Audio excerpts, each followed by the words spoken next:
Tu gagnes de l'argent, mais à la fin du mois, il reste rien. Et tu te dis sûrement, faut que je gagne plus d'argent. Mais si le problème, c'était pas tes revenus, parce qu'en réalité, tu ne perds pas ton argent d'un coup, tu le perds petit à petit. Tu le perds dans toutes ces dépenses normales, acceptées, qui sont presque invisibles. Dans ces dépenses que tu fais tous les jours sans même y penser. Et c'est exactement ça qui te bloque. Pas un gros achat, mais bien une accumulation. Personne ne devient pauvre avec une grosse dépense. Tu ne deviens pas pauvre parce que tu t'es fait plaisir une fois dans la vie. Mais tu deviens pauvre parce que tu répètes des dépenses normales. Des dépenses qui sont validées par tout le monde. Des dépenses que personne ne remet en question. Et c'est là que se trouve le piège. Parce que ce qui est normal n'est pas forcément bon pour toi. Et surtout, ce qui est répété finit par devenir invisible. Et malheureusement, ce qui est invisible finit par te coûter très cher. Aujourd'hui, je vais te montrer les 15 dépenses qui te gardent exactement au même endroit et qui t'empêchent d'avancer dans ta construction financière. Et il y a de grandes chances que tu en fasses déjà la majorité. Et crois-moi sur parole, une fois que tu les auras vues, ce sera plus possible de les ignorer. Alors reste bien jusqu'à la fin puisque tu risques très certainement de voir ton argent totalement différemment après cette vidéo. Pour cette vidéo, j'ai divisé les 15 dépenses en 4 catégories bien distinctes. Les fuites invisibles, les plaisirs automatiques, les dépenses sociales et les pièges.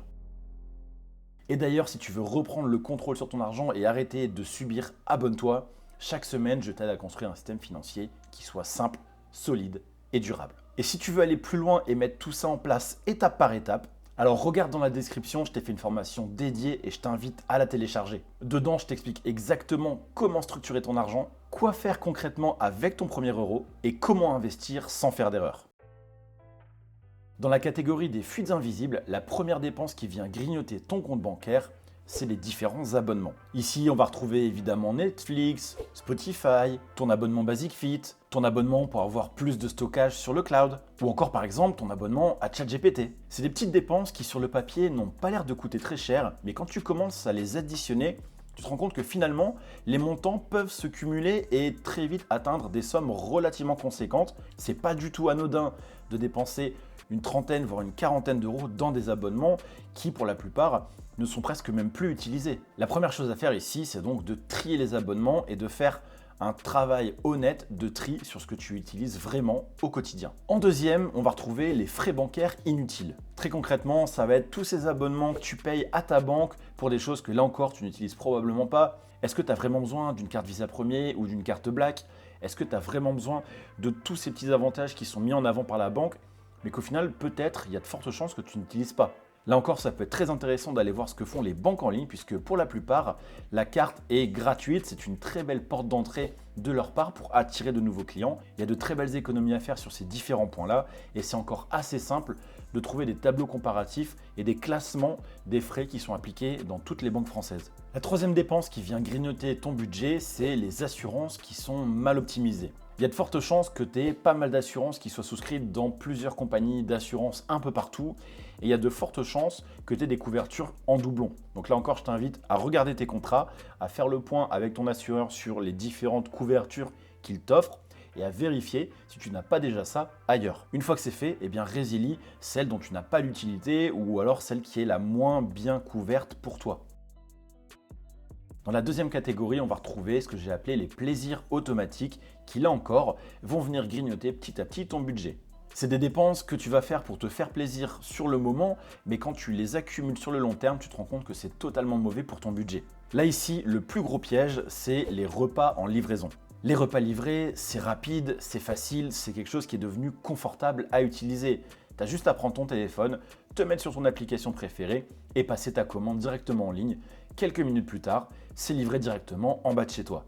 Mais quand tu regardes en détail ce que tu fais vraiment, tu ne payes pas juste un repas. Tu vas payer le plat, la livraison, les frais et la facilité. Et à la fin, tu as payé 2 à 3 fois le prix que tu aurais payé peut-être normalement en allant toi-même le chercher ou pire en le faisant directement chez toi. Et pourtant, malgré tout, en sachant tout ça, tu continues à le faire encore et encore jusqu'à dépenser de l'argent de manière inutile. La cinquième dépense qui vient grignoter ton budget, et là aussi pour ma part, j'avoue que c'est une dépense que je fais aussi régulièrement, c'est le petit café quotidien pour se faire plaisir. Si comme moi, tu es un grand amateur de café, je comprends totalement cette dépense puisque moi-même, je suis le premier à aller dans des coffee shops pour chercher ma boisson préférée. On se dit une boisson, c'est 3 euros, 3,50 €, peut-être 4 euros. C'est pas grand-chose dans un budget. Mais c'est 3 euros que tu dépenses peut-être en une fois. Si tu les dépenses tous les jours, jour après jour, pendant des mois, eh bien au cumulé, c'est une dépense qui finit par te coûter énormément d'argent. Parfois plus de 1 000 € à l'année. Mais attention, là encore, comme pour les repas en livraison, le problème c'est pas le café en lui-même, mais c'est l'habitude de consommation qui devient problématique. Parce que si comme moi, t'en es arrivé à un point où tu le consommes automatiquement sans même y réfléchir, eh bien là tu choisis plus, mais tu consommes. Donc ce que je peux te recommander, c'est de déjà réduire cette dépense en passant peut-être à 1 ou 2 fois dans la semaine. Et puis pourquoi pas, si tu es vraiment fan de café, eh bien dans ce cas-là, achète-toi à la maison une vraie machine qui permet de faire de vraies belles boissons comme tu peux la trouver dans tes coffee shops préférés. 6e dépense, les achats impulsifs. Tu ouvres une application et tu dépenses sans réfléchir. Aujourd'hui, c'est devenu une habitude dans nos modes de consommation. C'est devenu super facile d'ouvrir n'importe quelle application et de faire des dépenses sans réfléchir. La carte bancaire est directement enregistrée, on valide et on reçoit le produit quelques jours après directement au domicile. Là encore, ça paraît pas, mais quand tu regardes sur le long terme, ça peut te coûter une fortune. 7e dépense qui vient grignoter ton budget, c'est ce que j'ai appelé la fast fashion. Concrètement, c'est ton shopping, des choses que tu achètes rapidement, que tu vas mettre une fois ou deux, notamment des vêtements, et que au final tu vas te mettre à jeter directement puisque tu n'en auras plus l'utilité, ou alors là encore, tu l'auras déjà en double, en triple, voire même en quadruple. La 3e catégorie, c'est ce que j'ai appelé la catégorie des dépenses sociales. C'est des dépenses que tu vas faire pour être validé par la société de consommation. En numéro 8, les sorties excessives. Concrètement, ici, ça va être les dépenses que tu vas faire pour suivre un peu la tendance et t'assimiler à un groupe de personnes que tu côtoies probablement déjà. Ça peut être tes collègues, tes amis ou même ta famille. En 9e position, là on tombe sur un cliché que je vois malheureusement beaucoup trop souvent, c'est les vacances que tu fais et qui sont au-dessus de tes moyens financiers. Concrètement, tu veux profiter, mais quand tu regardes ton compte bancaire, tu te rends compte que tu n'as pas suffisamment d'argent et tu finis par faire ce que tout le monde fait, c'est un crédit à la consommation. Sur le moment, tu vas probablement passer de très très belles vacances, mais tu vas y passer des mois, voire peut-être même des années, pour rembourser le montant que tu auras emprunté auprès de ta banque ou d'un établissement financier. Là encore, bien souvent, malheureusement, c'est des dépenses qui sont faites pour impressionner plus que pour vraiment profiter soi-même. La 10e dépense qui vient grignoter ton budget, c'est là encore un classique des classiques qu'on retrouve tous les ans, c'est le téléphone que tu achètes et qui est beaucoup trop cher par rapport à ton budget. C'est ce fameux téléphone qui vient de sortir, dont tout le monde parle, avec les jolis coloris flashy, que tout le monde reconnaît instantanément et qui, là encore, viennent justifier un statut social.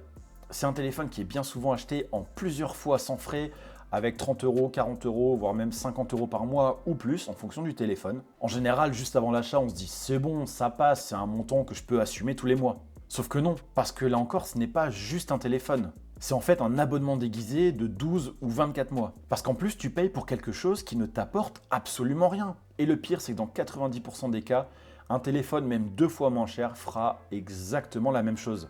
Mais là encore, comme je le disais précédemment, c'est que le téléphone, tu ne l'as pas acheté pour l'utilité du téléphone, mais tu l'as bien acheté pour l'image qu'il te procure. Et ça, crois-moi, ça te coûte beaucoup plus cher que tu ne le penses.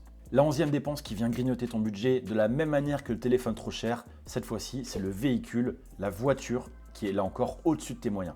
Entre le crédit, l'essence, l'entretien, bien souvent, c'est des budgets qui se retrouvent très conséquents et qui sont bien souvent au-dessus de tes moyens. Attention ici, je ne dis pas de ne pas acheter de voiture si tu n'en as pas besoin, mais par contre, achète simplement un véhicule qui te permette d'aller d'un point A à un point B. Tu n'as pas besoin d'avoir une voiture qui coûte 50 000, 60 000, 70 000 €, voire plus, si une voiture d'un équivalent de 10-15 000 € fait déjà très bien la même chose. Donc tu l'auras compris, dans cette catégorie, on a ici parlé de dépenses qui te permettent d'être validé socialement. On est maintenant à la 4e catégorie, c'est celle que j'ai appelée les fameux pièges.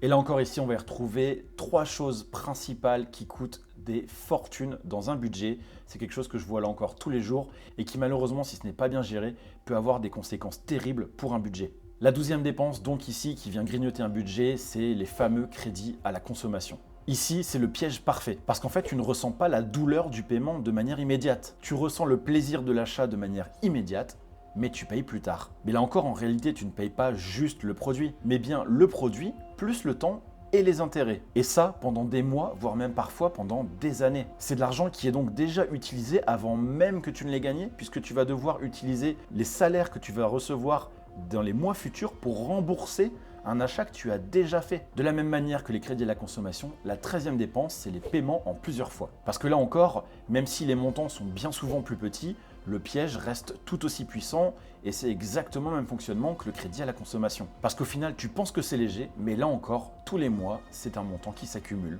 et que tu dois rembourser. Et enfin, la 14e dépense, la dernière de cette catégorie qui là aussi vient coûter extrêmement cher et qui pourtant, ça n'en a pas l'air, la plupart des gens ne le comprennent pas, mais c'est bien le découvert autorisé. Pour moi ici très clairement on est sur la dépense la plus dangereuse puisque c'est devenu tout à fait normal maintenant d'avoir un découvert autorisé. Mais là encore, ce que la plupart des gens oublient, c'est que découvert autorisé ne veut pas dire gratuit. Parce que si on regarde bien, c'est en fait un crédit à la consommation mais de manière déguisée. Parce que tant que ton compte reste dans le vert, tout se passe bien, mais à partir du moment où tu es dans le rouge et que tu es dans ton découvert autorisé, tu vas devoir rembourser des intérêts qui sont donc les fameux agios dont on entend tant parler, qui sont en fait des montants que tu dois rembourser à partir du moment où tu utilises ton découvert. En fonction de la durée, des montants que tu auras utilisés, ces agios peuvent très vite augmenter. Ça m'est déjà arrivé de voir des frais d'agio à plus de 40 € sur un mois. Ici, très clairement, pour moi, cette catégorie, c'est la pire de toutes puisqu'elle ne te permet pas de te rendre compte vraiment du montant que tu dépenses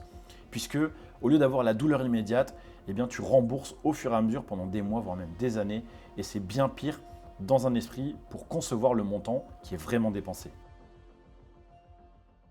On arrive maintenant à la dernière dépense, la dépense numéro 15 et qui est pour moi la plus dangereuse de toutes. Et pourtant, c'est celle dont on entend le moins parler, c'est le coût de ne pas agir. Parce que pendant que tu dépenses tout ce qu'on vient d'expliquer au cours de cette vidéo, tu n'épargnes pas, tu n'investis pas et tu ne construis rien. Et ça, crois-moi, ça a un prix énorme.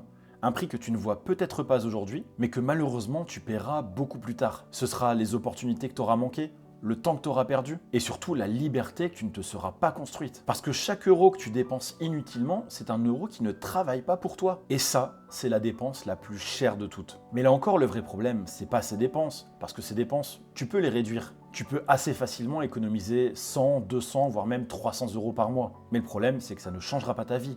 Pourquoi? Parce que pendant que tu optimises, et bien là encore, tu ne construis rien. Ici, le vrai problème, c'est pas seulement ce que tu dépenses, mais c'est aussi et surtout ce que tu gagnes. Parce que tu as beau supprimer toutes ces dépenses, si tes revenus n'augmentent pas, ta situation va très vite être limitée. Mais ça, c'est un sujet qu'on va garder pour une prochaine vidéo. On est maintenant à la fin de cette vidéo, j'espère qu'elle vous a plu. Si c'est le cas, comme d'habitude, n'hésitez pas à vous abonner, à mettre un pouce bleu, à me dire dans les commentaires ce que vous en avez pensé. Je vous mets juste ici 2 vidéos qui, je pense, vont vous intéresser. Et moi, je vous dis à la semaine prochaine dans une toute nouvelle vidéo. Ciao, ciao!